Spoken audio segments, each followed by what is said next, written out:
రవి ప్రకాష్ సిలికానాంధ్ర ఆసుపత్రి Kuchipudi super speciality వైద్య సేవలు పూర్తిగా ఉచితం. మేము ఆధారాలు లేకుండా మాట్లాడటం లేదు.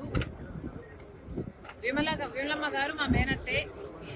కానీ మేము చేస్తున్న ఏమైతే మాట్లాడుతున్నామో వివేకానంద రెడ్డి గారి హత్య విషయంలో మేము ఆధారాలు లేకుండా మాట్లాడటం లేదు. ఏమైతే సిబిఐ చెప్తుందో అవే ఆధారాలు ఉన్నాయి అని మేము మాత్రమే ఎత్తి చూపుతున్నాము.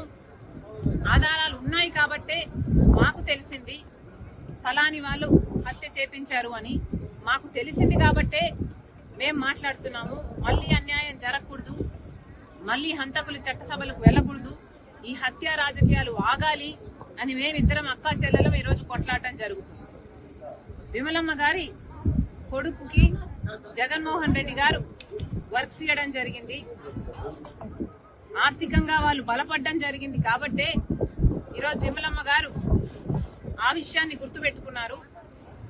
కానీ చనిపోయింది సొంత అన్నని వివేకానంద రెడ్డి గారు తనకు ఎంత చేశారో అన్న విషయము విమలమ్మ గారు మర్చిపోయినట్టున్నారు.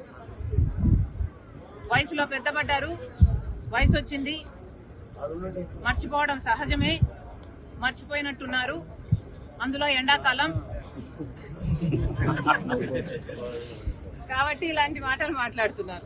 మరిన్ని వీడియోస్ కోసం ఛానల్ ని సబ్స్క్రైబ్ చేయండి, లేటెస్ట్ అప్డేట్స్ కోసం వాట్సాప్ ఛానల్ ని ఫాలో చేయండి అండ్ లింక్ డిస్క్రిప్షన్ లో ఉంది.